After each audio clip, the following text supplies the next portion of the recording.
بسم اللہ الرحمن الرحیم نحمدہ ونصلی علی رسولہ الکریم۔ بدعت کیا ہے؟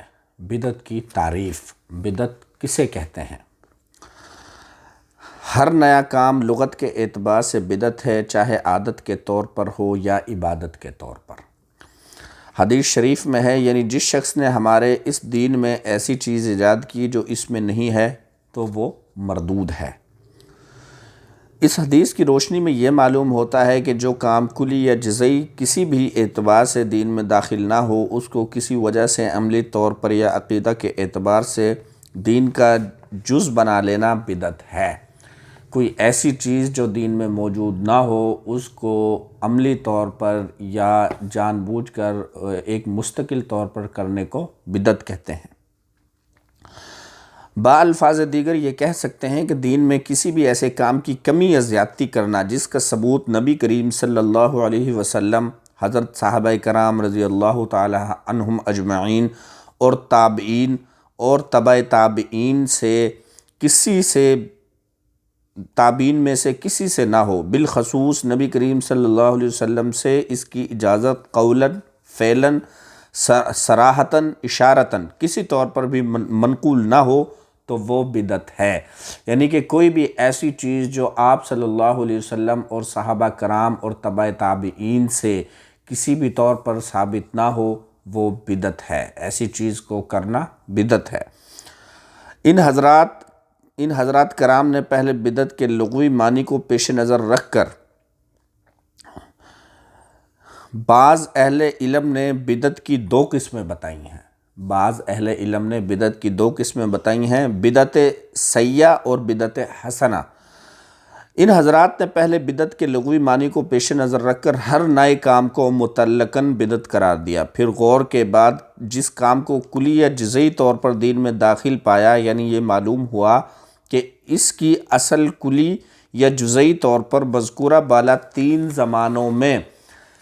زمانوں میں سے کسی زمانے میں ملتی ہے تو اس کو بدعت حسنہ قرار دیا، اور جس کا کوئی ثبوت نہیں ملتا اس کو بدعت سیئہ قرار دیا۔ حاصل یہ ہے کہ بدعت حسنہ پر بدعت کا اطلاق محض لغوی معنی کے اعتبار سے کیا گیا ہے، اس لیے کہ حقیقت میں شریعت کی روح سے وہ بدعت ہے۔ ہی نہیں۔ شرعی اعتبار سے بدعت صرف اس کام کو کہیں گے جس کا ذکر ہم نے پہلے کر دیا۔ پیر کو سجدہ کرنا، اسی طرح اللہ تعالیٰ کے سوا کسی بھی ولی اور بزرگ کو سجدہ کرنا جائز نہیں ہے، بلکہ ممنوع اور حرام ہے۔ سجدہ کرنے والا اور اس کی اجازت دینے والا دونوں سخت ترین گناہگار ہیں۔ یہ حکم اس صورت میں ہے کہ سجدہ عبادت کے طور پر نہ کیا جائے، اور عبادت کے طور پر اللہ تعالیٰ کے سوا کسی اور کو سجدہ کرنا کفر ہے۔ کسی ولی اور بزرگ کی قبر کا طواف کرنا یا اس پر سجدہ کرنا ناجائز اور حرام ہے۔ والدین کے سمیت کسی کی بھی قبر کو بوسہ دینا، اس پر رخسار رکھنا ممنوع اور ناجائز ہے، اس لیے کہ اس میں سجدہ کے ساتھ مشابہت ہے جو جائز نہیں ہے۔ پاؤں چومنا، جھک کر کسی کے پاؤں چومنا جائز نہیں، اس لیے کہ یہ سجدہ کرنا کے مشابہ ہے۔ جھک کر ملنا، حدیث میں ملتے وقت کسی کے سامنے جھکنے سے صریح ممانعت وارد ہے۔ صحابہ کرام رضی اللہ عنہم نے عرض کیا، اے اللہ کے رسول، جب ہم آپس میں ملتے ہیں تو کیا ایک دوسرے کو جھک کر مل سکتے ہیں؟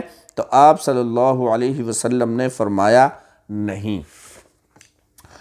بکرے کا خون ٹائروں پر لگانا، آفات و بلیات اور بیماریوں سے حفاظت کے لیے مساکین پر صدقہ کرنا اچھی بات ہے۔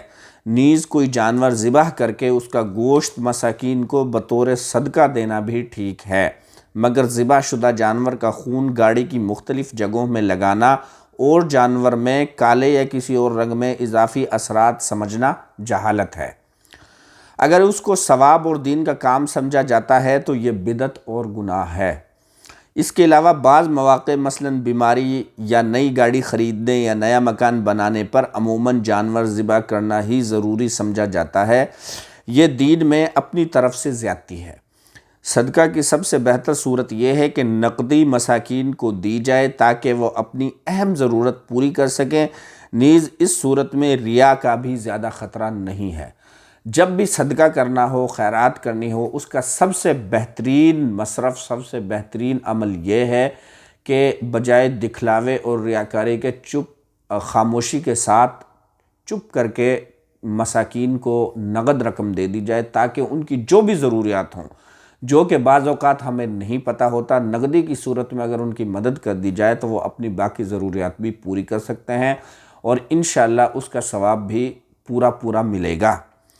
بیماری سے شفا کے لیے بکرا ذبح کرنا۔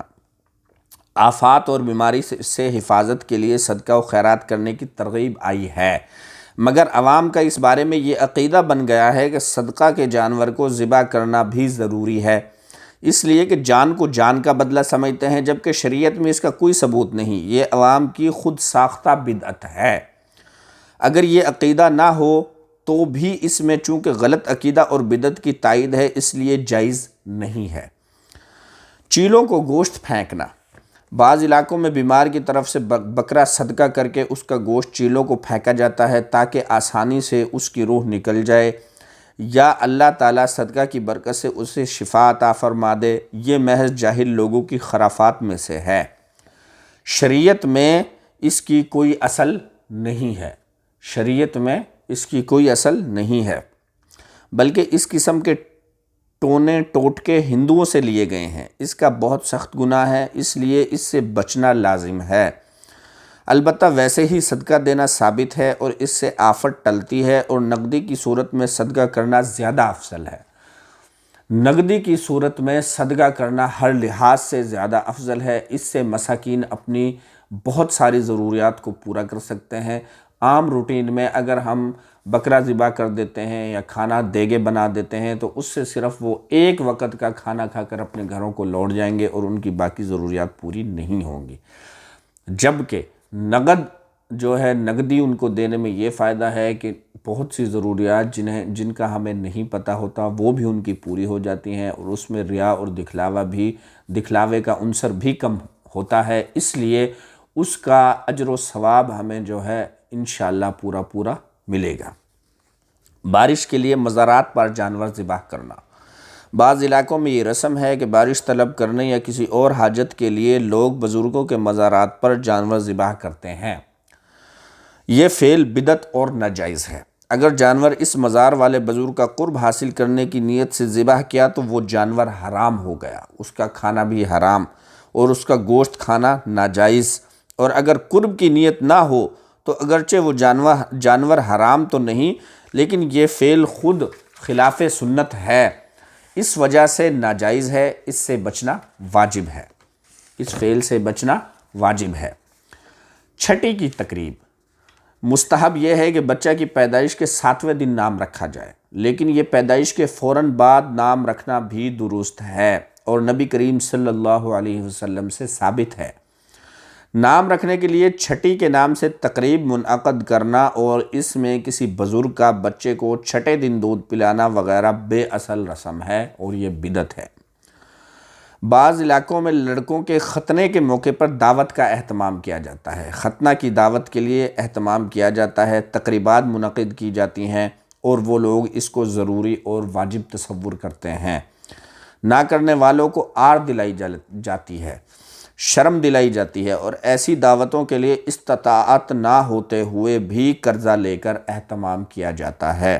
بعض اوقات استطاعت نہ ہونے کی وجہ سے لڑکے کا ختنہ مؤخر کر دیا جاتا ہے یہاں تک کہ وہ بالغ ہو جاتا ہے۔ یہ سب کام ناجائز ہیں، شریعت میں اس کی اجازت نہیں اور یہ سب بدعات میں سے ہیں۔ سالگرہ منانا۔ سالگرہ منانا، پیدائش سے سال پورا ہونے پر تقریب اور خوشی منانا اسلامی تعلیم نہیں ہے، یہ غیروں کا طریقہ ہے، اس کو ترک کرنا لازم ہے، اس کو ضرور ترک کرنا چاہیے۔ نوافل کے بعد اجتماعی دعا۔ سنتوں اور نوافل کے بعد اجتماعی دعا مانگنا خلاف سنت ہے۔ رسول اللہ صلی اللہ علیہ وسلم، صحابہ کرام، تابعین اور تبع تابعین سے اس طرح اجتماعی دعا مانگنا ثابت نہیں ہے، اس طرح اجتماعی دعا مانگنا ان سے ثابت نہیں ہے۔ حضرت مفتی کفایت اللہ صاحب دہلوی رحمہ اللہ علیہ نے اپنے رسالہ النفائس المرغوبہ والصحائف المرفوعہ میں واضح دلائل کے ساتھ ثابت کیا ہے کہ یہ اجتماعی دعا بدعت ہے، اور اس پر وقت کے تمام جید اکابر علماء کرام کی تصدیقات بھی موجود ہیں۔ علاوہ ازیں اس اجتماعی دعا کے التزام و اہتمام میں مندرجہ ذیل قباحتیں مزید پائی جاتی ہیں۔ نوافل کے بعد اجتماعی دعا میں شرکت کے لیے امام اور مقتدی مسجد ہی میں نوافل ادا کرتے ہیں، جبکہ فرائض کے بعد سنن و نوافل گھر جا کر پڑھنا زیادہ افضل ہے۔ نوافل کی رکعت اور ان میں تلاوت کی مقدار میں لوگ اپنی اپنی ہمت اور فرصت کے لحاظ سے مختلف ہوتے ہیں، مگر اجتماعی دعا کا التزام سب کو ایک ہی لاٹھی سے ہانکتا ہے۔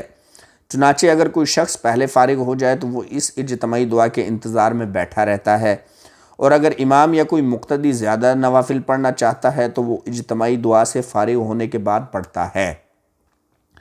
اس لیے نوافل کے بعد کی دعا امام کے ساتھ مل کر کرنا، خصوصاً اس کی پابندی بالاتفاق بدعت ہے۔ نماز عید اور فرض نمازوں کے بعد مصافحہ۔ شریعت میں مصافحہ اور معانقہ صرف ملاقات کے وقت مسنون ہے۔ نمازوں کے بعد مصافحہ کرنا رسول اللہ صلی اللہ علیہ وسلم، حضرت صحابہ کرام رضی اللہ تعالی عنہم اجمعین، تابعین، تبع تابعین اور ائمہ دین سے ثابت نہیں ہے۔ یہ عمل روافض کی ایجاد اور بدعت ہے۔ فقہائے کرام رحمہ اللہ علیہ نے انتہائی وضاحت سے تحریر فرمایا ہے کہ اس بدعت کا ارتکاب کرنے والے کو سختی سے روکنے کی کوشش کی جائے۔ یہی حکم نماز کے فوراً بعد معانقہ کرنے کا ہے۔ ویسے عید کے دن بوقت ملاقات مصافحہ و معانقہ کرنا درست ہے۔ کسی مصلحت سے بدعت کا یا کسی اور گناہ کا ارتکاب کرنا جائز نہیں، البتہ دوسروں کو منع کرنا اس وقت ضروری ہے جب کہ ماننے کی امید ہو، ورنہ روکنا ضروری نہیں۔ غرض کہ نماز عید کے بعد خود کسی سے مصافحہ وغیرہ نہ کرے، البتہ اگر کسی سے ملاقات ہی نماز کے بعد ہوئی ہو تو اس سے مصافحہ کرنا جائز ہے۔ فرض نمازوں کے بعد بلند آواز سے کلمہ یا درود پڑھنا۔ کلمہ طیبہ اور درود شریف کا ورد باعث اجر و برکت ہے، لیکن اس کے لیے نمازوں کے بعد کا وقت خاص کر کے اجتماعی ہیئت بنانا اور آواز سے آواز ملا کر ذکر کرنا، جس سے نماز پڑھنے والوں کی نماز متاثر ہوتی ہو، جیسا کہ اس زمانے میں رائج ہے، یہ جائز نہیں۔ حضرت ابن مسعود رضی اللہ عنہ نے ایسے لوگوں کو بدعت کا مرتکب قرار دے کر مسجد سے نکال دیا تھا، لہٰذا اس بدعت کو چھوڑنا واجب ہے۔ میت کے سینہ پر کلمہ شہادت لکھنا۔ میت کے سینہ، پیشانی یا کفن پر کلمہ شہادت لکھنا جائز نہیں، اس لیے کہ میت کے پھولنے پھٹنے کی وجہ سے کلمہ شہادت کی بے حرمتی ہوگی۔ البتہ اگر روشنائی وغیرہ کے بغیر محض انگلی کے اشارے سے اس طرح کلمہ شہادت لکھا جائے کہ لکھنے کے نشان ظاہر نہ ہوں تو اس کی گنجائش ہے۔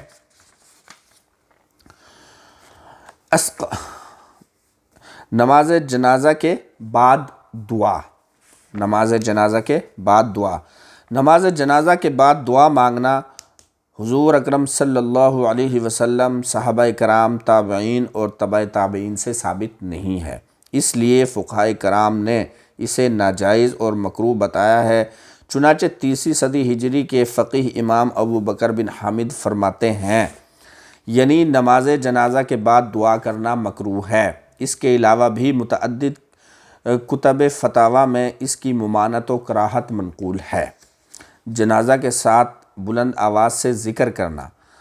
رسول اللہ صلی اللہ علیہ وسلم اور صحابہ کرام، تابعین، تبع تابعین اور ائمہ دین میں سے کسی سے بھی کسی ضعیف روایت میں بھی قولاً یا عملاً منقول نہیں، اس لیے بدعت اور ناجائز ہے۔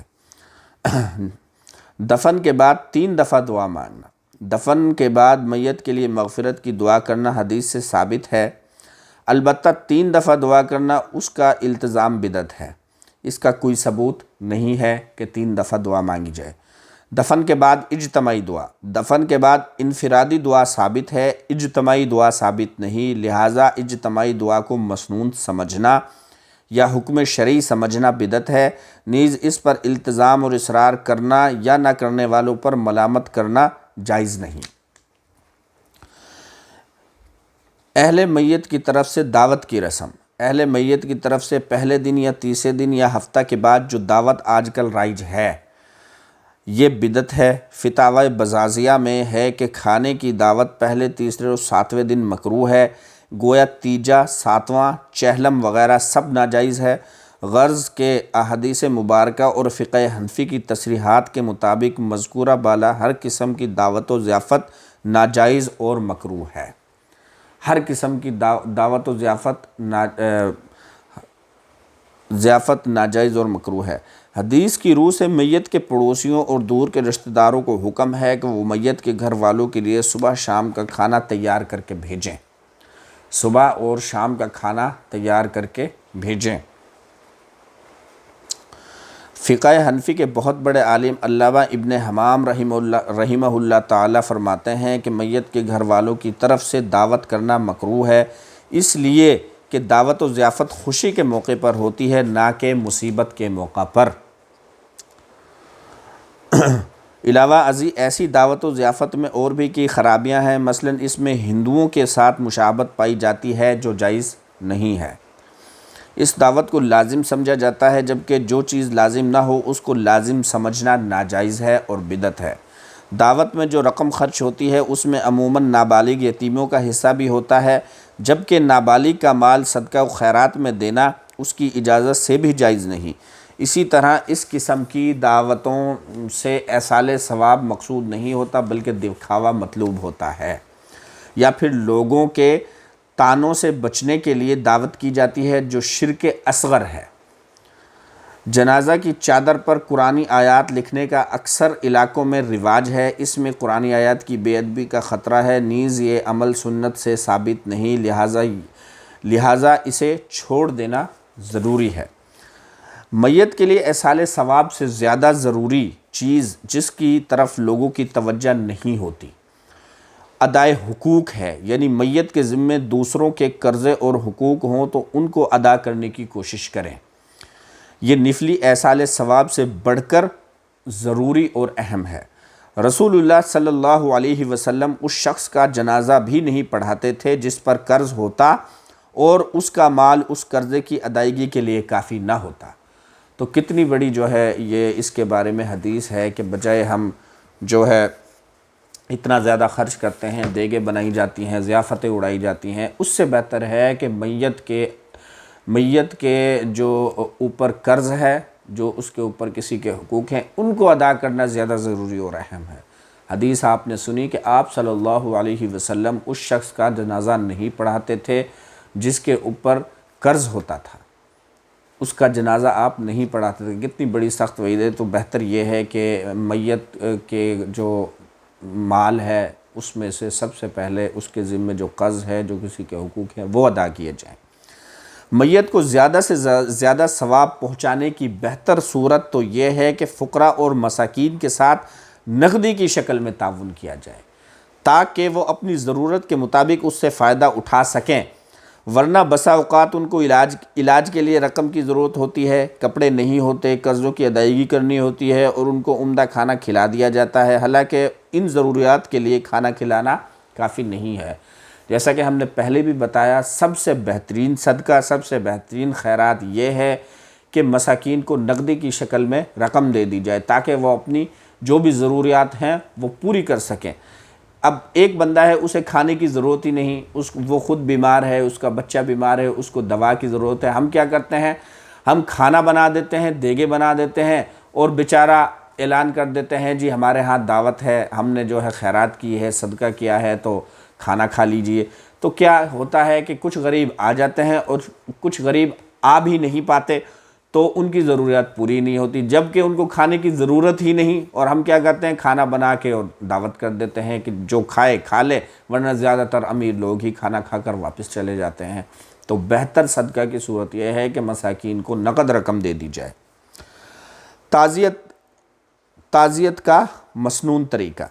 تعزیت کا صحیح طریقہ یہ ہے کہ جس گھر میں غمی ہو ان کے پاس جا کر میت کے متعلقین کو تسلی دے، ان کے ساتھ اظہار ہمدردی کرے اور صبر کے فضائل اور اس کا عظیم الشان اجر و ثواب سنا کر ان کو صبر کی ترغیب دے اور ان کے غم کو ہلکا کرنے کی کوشش کرے۔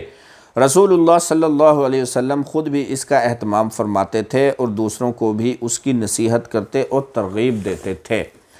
تعزیت کے وقت یہ الفاظ کہنا مسنون ہے: ان للہ ما اخذ ولہ ما اعطى وکل شیء عندہ باجل مسمى۔ تعزیت 3 دن کے اندر اندر مسنون ہے، اس کے بعد مکروہ ہے۔ البتہ اگر کوئی شخص موجود نہیں تھا، بعد میں آیا تو وہ 3 دن کے بعد بھی تعزیت کر سکتا ہے۔ لیکن دوران تعزیت بار بار ہاتھ اٹھا کر دعا کرنے کا جو طریقہ آج کل رائج ہے، اس کا کوئی ثبوت نہیں، لہذا تعزیت کے لیے جانے والوں کا دعا کے لیے بار بار ہاتھ اٹھانا اور دیگر حاضرین کا بھی ان کی پیروی میں ہاتھ اٹھانا اور دعا کے لیے ہاتھ نہ اٹھانے والوں پر ملامت کرنا سراسر ناجائز اور بدعت ہے۔ اس طریقہ کو چھوڑ دینا واجب ہے۔ میت کے کھانے پر فاتحہ کا حکم۔ میت کے ایصال ثواب کے لیے جو کھانا غریبوں کو کھلایا جاتا ہے، اس پر فاتحہ پڑھنے کو ضروری خیال کیا جاتا ہے، حتیٰ کہ فاتحہ سے پہلے کسی کو کھانے کی اجازت نہیں دی جاتی۔ یہ ایک بے اصل رسم ہے۔ کھانے پر فاتحہ قرآن و حدیث سے ثابت نہیں ہے۔ اسے لازم اور مسنون سمجھنا ناجائز ہے اور اس کا التزام کرنا بدعت ہے۔ تیجا، جمعرات، 11ویں، چہلم، 6 ماہی اور برسی وغیرہ۔ میت کے لیے ایصال ثواب کے کچھ من گھڑت طریقے مسلمانوں میں رائج ہو چکے ہیں۔ ان میں تیجا، جمعرات، 11ویں، چہلم، 6 ماہی اور برسی وغیرہ شامل ہیں۔ یہ رسوم جس انداز سے رائج ہیں اور ان کا جس طرح فرض سے بڑھ کر التزام ہوتا ہے اور ان کو مسنون و باعث ثواب سمجھا جاتا ہے، یہ ناجائز، بے اصل اور بدعت ہے۔ ان رسوم کو جس طرح ہو سکے مٹانا چاہیے۔ ان رسوم کی وجہ سے لوگ خام خواہ قرضے لیتے پھرتے ہیں اور خوار ہوتے ہیں اور دین اور دنیا دونوں کا خسارہ مول لیتے ہیں۔ قبر کے کتبوں پر قرآنی آیات لکھنا۔ بوقت ضرورت اگر پہچان کے لیے قبر کے کتبہ پر میت کا نام لکھ دیا جائے تو مذائقہ نہیں، مگر قرآنی آیات یا اشعار وغیرہ لکھنا جائز نہیں، مکروہ ہے۔ اس میں قرآنی آیات کی سخت بے ادبی ہوتی ہے، جیسا کہ عام مشاہدہ ہے۔ کفن میں عہد نامہ رکھنا۔ کفن میں عہد نامہ رکھنے کا بھی یہی حکم ہے کہ کیونکہ اس میں ان چیزوں کی بے ادبی ہے۔ میت کے گھر 3 دن کھانا پکانے کو معیوب سمجھنا۔ میت کے گھر والوں کا اپنے لیے کھانا پکانا پہلے دن بھی ممنوع یا معیوب نہیں، بالکل جائز ہے۔ البتہ اہل میت کی طرف سے 200 لوگوں کی دعوت کرنا جائز نہیں۔ رشتہ داروں اور پڑوسیوں کو چاہیے کہ اہل میت کے ساتھ اس غم کے موقع پر ہمدردی و خیرخواہی کا معاملہ کریں اور ان کے لیے 1 دن رات کے کھانے کا انتظام کریں۔ اس سے زیادہ کی شرعاً ترغیب نہیں، بلکہ بعض فقہاء نے اسے مکروہ قرار دیا ہے۔ برسی منانا۔ برسی منانے اور کسی بھی بڑی شخصیت کا دن منانے کا شریعت میں کوئی ثبوت نہیں، یہ ایک قبیح رسم ہے۔ کسی کی موت سے عبرت حاصل کر کے اپنے اعمال کی اصلاح کی طرف متوجہ ہونا چاہیے، نہ کہ اس کی برسی منائیں۔ مروج قرآن خوانی۔ اس میں شک نہیں کہ قرآن مجید پڑھ کر ایصال ثواب کرنا ثابت ہے، مگر آج کل قرآن خوانی محض ایک رسم بن کر رہ گئی ہے۔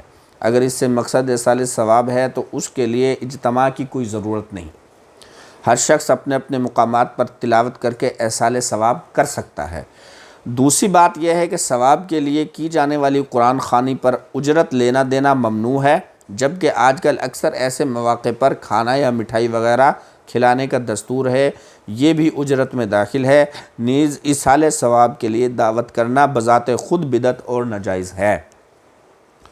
ایصال ثواب کے لیے اجتماع کا اہتمام کرنا۔ اپنے طور پر نفلی صدقہ یا تلاوت قرآن کریم یا تسبیح و تحلیل وغیرہ کا ثواب میت کو پہنچانا حدیث سے ثابت ہے۔ البتہ ایصال ثواب کے لیے اجتماع کا اہتمام اور اس میں اپنی طرف سے قیود و رسوم، نیز اہل میت کی طرف سے دعوت کرنا، یہ سب امور بدعت اور ناجائز ہیں۔ قبر پر قرآنی آیات لکھی ہوئی چادر ڈالنا۔ قبروں پر قرآنی آیات لکھی ہوئی چادر ڈالنا جائز نہیں ہے، کیونکہ اس میں آیات قرآنیہ کی توہین ہے۔ قبروں پر چادریں اور پھول ڈالنا، قبروں پر چادریں ڈالنے اور پھول وغیرہ چڑھانے کا رسول اللہ صلی اللہ علیہ وسلم، صحابہ کرام رضی اللہ تعالی عنہم اجمعین، تابعین اور تبع تابعین، اللہ تعالیٰ میں تبع تابعین میں سے کسی سے کوئی ثبوت نہیں ہے، لہٰذا ان کاموں کو باعث اجر و ثواب سمجھ کر کرنا بدعت ہے۔ ان کا کہیں سے بھی کوئی ثبوت نہیں ملتا، نیز اس میں اسراف اور فضول خرچی بھی ہے جو کہ حرام ہے۔ قبر پختہ کرنا اور اس پر گنبد بنانا، قبروں کو پختہ بنانا، اس طرح ان پر گنبد وغیرہ بنانا ناجائز و حرام ہے۔ رسول اللہ صلی اللہ علیہ وسلم نے قبروں کو پختہ کرنے، ان پر کوئی چیز تعمیر کرنے اور ان پر بیٹھنے کی ممانعت فرمائی ہے۔ عرس کا حکم، عرس یعنی کسی بزرگ کی تاریخ وفات پر ان کی قبر پر سالانہ اجتماع کرنا اور میلہ لگانے کا صحابہ کرام، تابعین، تبع تابعین، بزرگان دین، ائمہ دین، بلکہ ان کے بعد بھی صدیوں تک کہیں نام و نشان نہیں تھا۔ بعد میں لوگوں نے اسے ایجاد کیا ہے۔ یہ بہت ساری بدعات اور مشرکانہ افعال کا مجموعہ ہے، اس لیے بدعت اور ناجائز اور حرام ہے۔ عرس میں پائی جانے والی چند بدعات اور شرکیہ افعال: قبر پر چراغ جلانا جو حدیث میں حرام ہے۔ نبی کریم صلی اللہ علیہ وسلم نے قبروں پر چراغ جلانے والے پر لعنت فرمائی ہے۔ پھول اور چادر وغیرہ چڑھانا، جس کا صحابہ کرام، تابعین، تبع تابعین کے دور میں کوئی ثبوت نہیں ملتا۔ بزرگوں کے نام کی نظر و منت ماننا جو بالکل حرام ہے۔ اس نظر کی حرام مٹھائی کو تبرک سمجھ کر کھانا اور تقسیم کرنا، حالانکہ اس کو حلال اور تبرک سمجھنے میں اندیشہ کفر ہے۔ ڈھول باجے وغیرہ بجانا، جس کی حرمت و ممانعت پر احادیث کثیرہ صریحہ ہیں۔ فاحشہ عورتوں کا قبروں پر گانا اور اجتماع جو بہت سے گناہوں کا مجموعہ ہے۔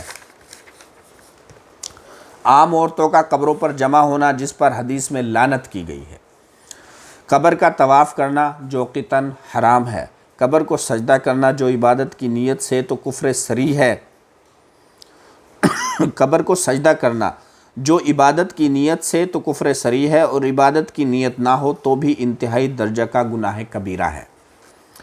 قبروں پر دیگیں دینا، قرآن و سنت میں قبروں پر دیگیں دینے کا کوئی ثبوت نہیں، نیز یہ مخلوق کے نام پر نظر ہے جو جائز نہیں ہے، اس لیے نظر ایک عبادت ہے اور غیر اللہ کی عبادت جائز نہیں ہے۔ علاوہ ازیں اگر دیگیں دینے والا صاحب قبر بزرگ کو نفع و نقصان کا مالک و مختار سمجھ کر اس کی خوشنودی حاصل کرنے کے لیے دیگیں دے رہا ہے تو یہ شرک ہے۔ اگر نفع و نقصان کا مالک نہیں سمجھتا مگر اس مخصوص انداز میں دینے کو زیادہ ثواب کا باعث سمجھتا ہے تو یہ بدعت اور ناجائز ہے۔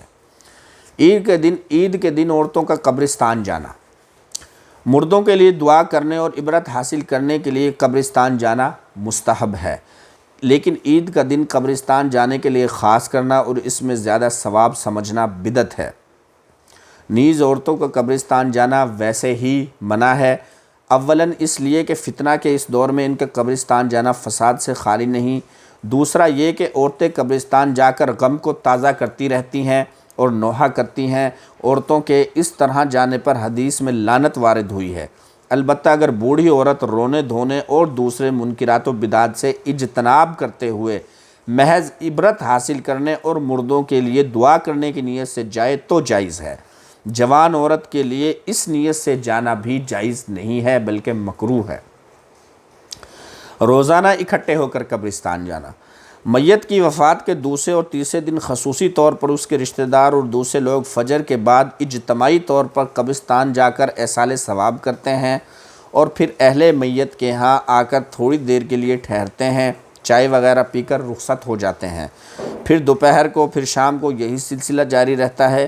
یہ سب بے بنیاد رسمیں ہیں اور شریعت مطہرہ پر اپنی طرف سے اضافہ ہیں جو جائز نہیں ہے۔ تو اللہ پاک سے دعا ہے کہ اللہ پاک ہمیں بدعات سے بچنے کی توفیق عطا فرمائے۔ آمین برحمتک یا ارحم الراحمین۔